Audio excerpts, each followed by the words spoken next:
Hey everyone, welcome back to the Mark Loeffler Experience. Today's show, we're going to be talking about the three main political parties and what they're going to do for us and for the environment. And as for us being investors, what might be a good way to go and what maybe not. And again, I'm going to try to keep my opinions out of this. I'm going to let you form your own opinions of who's going to be the better party for us as investors.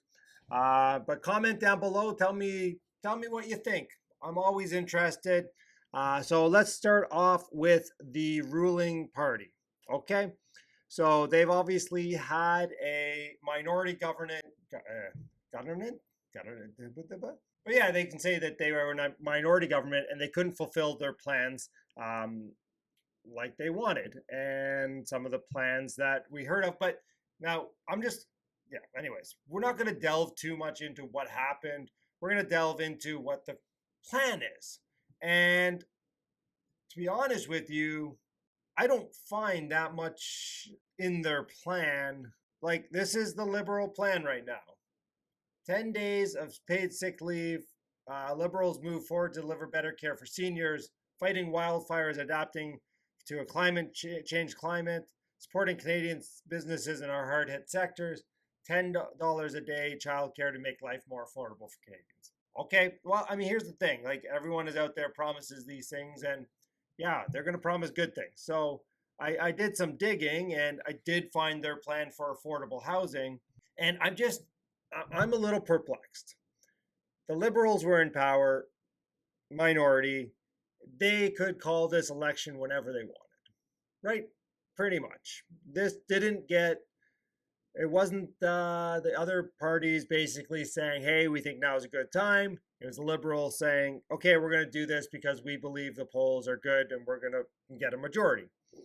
Yet, they have no plan, it seems like. It seems like, and if you guys can find it and send it to me, maybe I'm missing something. I mean, Google isn't able to send it to me, but I see this. So we will make it easier for Canadians to find an affordable place to call home, which we kind of talked about last Monday in Falling Off a Cliff, of how someone might do that. There are very smart people in this country that can figure this out. They're just probably not in any of the political parties. So as of our part of a 10-year investment of nearly $20 billion in social infrastructure, we will prioritize significant new investment in affordable housing and seniors facilities. And by the way, there should be a space in facilities. So if you're doing the Liberal website, you might want to fix that. Anyways, well, what does that mean? Okay, we're going to spend $20 billion. Okay, on what? So social infrastructure. Okay. How are you going to help people? How are we going to build more homes in Canada? That's really the end all and be all. What are we going to do to build more homes in Canada? Because as we saw from the Scotiabank report, we have the lowest amount of homes of any G7 nation, and there's like that doesn't tell me how they're going to help build more homes in Canada. That's all I really want to find out. We will undertake a review of escalating home prices in high-priced areas like Vancouver and Toronto to determine whether speculation is driving up the cost of housing. You're kidding me, right? So does nobody read? Does nobody go out and find these smart people who can say, hey, yeah, we have the lowest amount of housing stock of any country in the G7 nation. And we have a very high rate of home ownership.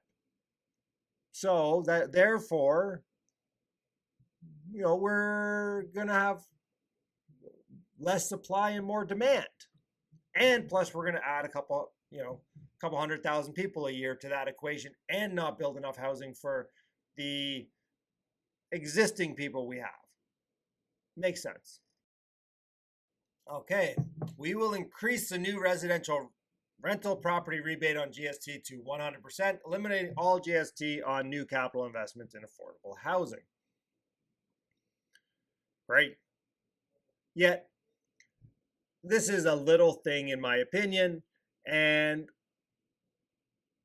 it's not going to have a huge effect.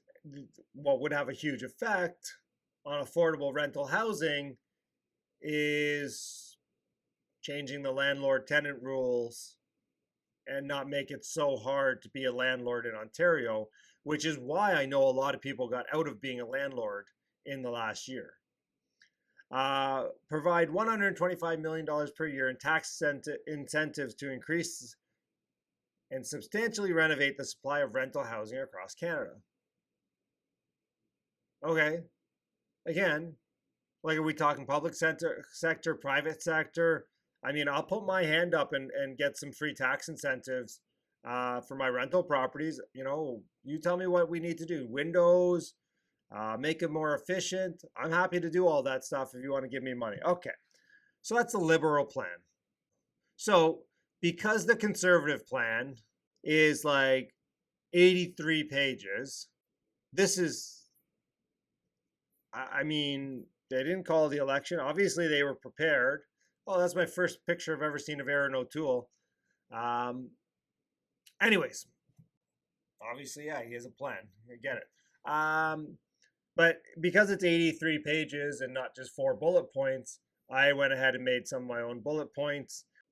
So again, grain of salt, everyone. So they will introduce a form of a 1031 exchange to defer capital gains, which basically means when you sell a rental property, say you sell a duplex and you buy a fourplex, you won't need to pay capital gains until you finally end the chain. So say you bought a duplex, sold it, bought a fourplex, sold it, bought an 8, 16, 20, 30, whatever, kept going up. You won't have to pay capital gains on any of that until the final sale. So you can defer capital gains for a long time. So this happens in the US a lot, right? All my friends in the States use the 1031 exchange to trade up in real estate. What it does do is it does help people buy up. But the other thing it does help is it puts more inventory on the market because people are more willing to sell property if they can go ahead and buy something new. And if they can go ahead and defer that tax until that something new comes up and they're done and they want to move on, right? So it would put more rental properties on the market, whether for home buyers or for investors. 7 to 10 year mortgages, which we already have. Oh, and by the way, I want to talk about the 1031 exchange. I'm just going to point out there that Stephen Harper had this in his plan the year they got the minority government, and oh, sorry everybody, we only have a minority government. We can't make this happen because we have a minority government. So little cynicism here is, are they really going to do this, or is this the thing they put in there when they know they're not going to win a majority and they just say, hey, look at us, we're going to do this great thing for investors, but at the end of the day, we know we're not going to win a majority, so it doesn't really matter what we say. I don't know. I'm just throwing that out there. Reducing the need for stress tests. So basically, remortgaging, you're not going to need to do a stress test, and altering it a bit for business owners. I don't know how, again, they're going to do that, but they do say they're going to do that. Obviously, business for self, it's hard to get mortgages, and they're going to help with that somehow. I don't know. They will not introduce a capital gains tax on the primary residence, which is something that was rumored the Liberal Party was going to do. I don't know. I never heard it from a verified source, yet it was just something that was verified. So a minimum 2-year ban on foreign investors buying real estate if they are not planning to move to Canada. Well, and I don't know if that's just on like rental, like housing, because you can still buy land as a foreigner. Like you can buy industrial units. Like, I mean, why would they take that out a thing? So I just, a little bit more review on that. But again, honestly, I don't think this is going to make a lick of difference. Is if we don't have a comprehensive plan to actually add more housing units, whether they be for sale, whether they be for lease, whatever it is, it's a supply-driven issue, which video 2 times ago last Monday, I think we proved. But we're going to put that link down. They're going to review the government real estate portfolio and sell 15% of it, which is neither here nor there, other than, again, if we have a supply-driven issue, holding real estate in whatever markets might be a good idea. I did encourage seniors to age in their homes. This is not actually going to increase supply because they're going to stay in their homes longer. Again, I'm thinking that we should just build more homes, whether they be up. I don't know what it is, but we've got to figure something out here. Remove the requirement to conduct a stress test when a homeowner renews a mortgage with another lender instead of only staying with their current lender. This will increase competition, help homeowners access more affordable options. Then they're talking, I don't know, you heard the radio ads, they're talking clearly economic growth is front and center of this election, given the financial hit taken by the government, companies, and workforce during the pandemic, and the debt needed to prop up the economy. And they do promise to become revenue neutral in 10 years. So that is the Conservative Party. And then we got the NDP. I don't know why you guys can't just bullet point this for me. You're writing an essay for me, but that's fine. Too many families safe and affordable housing is increasingly out of reach. Thanks to skyrocketing rents, demo evictions, ballooning home prices, the pandemic has only made things worse for people on the edge. Okay. Paycheck to paycheck, huge numbers of young people are being forced to give up their dream on ever owning their own home. Which, I forget which video I did, but we showed a stat that if they were 25 to 35 and actually owned a home, the chances were they owned more than one home rather than just one. So, anyways, I thought that was interesting. Average rents rise. Okay. Liberals neglected the housing crisis for too long. Actually, I'm going to agree with the NDP on this one. I think they've all neglected this way too long. Although, if they're not going to fix it, I think everyone who's watching this video should take advantage of it. Because why wouldn't you? New Democratic government will create at least 500 units of quality, affordable housing in the next 10 years. Half of that done in 5 years. This will be achieved with the right mix of effective measures that work in partnership with provinces, municipalities, build capacity for social community, and affordable housing providers to provide rental support for co-ops to meet environmental energy efficiency goals. This ambitious plan will create thousands of jobs. Anyways, again, 500,000 units in 10 years. That's 50,000 units a year. I'm just going to say that that's just not enough. We're going to have 400 to 500,000 people coming to Canada every year that need a place to live. 500,000 units, so 50,000 a year. Like when we look back on the numbers we need to just catch up, this number doesn't even catch us up if we did it all next year. Too little, too late. The Democrats are waiving the federal portion of GST, HST on construction of new affordable rental units. So it comes to mind is, why wasn't this done before then? Because NDP say yes, Liberals say yes, and that's who was basically governing our country. So why isn't this already done? 30-year, we'll reintroduce 30-year terms for CMHC insured mortgage on entry-level homes for first-time buyers, which is good because if you can get a 30-year amortization, you can have a lower monthly payment. And we all know that that's what people look at is their monthly payment. But what this will do is it will cause people to bid higher for their property. They're like, oh, I can afford more. I can pay more. It doesn't solve the fundamental problem we have in Canada where we just don't have enough homes. And I'm going to beat this dead horse. I don't know. Where did that saying come from? Anyways, I'm going to beat this dead horse for a while until somebody watches my video who can do something about it. And no, I like this. Big money investors are driving up the cost of houses. No one can win a bidding war against investors with deep pockets who are looking to turn a profit and not build a neighborhood. To help put an end to speculation that's fueling high housing prices, we'll put in a 20% foreign buyer's tax on the sale of homes to individuals who aren't Canadian citizens or permanent residents. I don't know what that has to do with investors.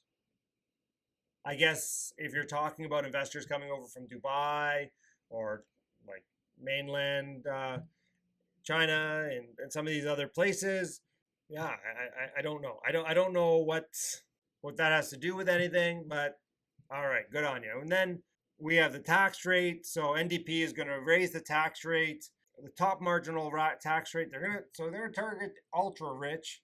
So if you make over $210,000, tax rate's going to go up from 33 to 35%. Capital gains would go up 75%. So if you had $1 million capital gain, right now you only pay your taxes on 50% of that. Now you would pay taxes on 75% of that. Oh, they're going to tax the 1% wealth tax would apply to the super rich multimillionaires with over $10 million in wealth. I don't know how they're going to make that stick. How do you prove somebody has over $10 million in wealth?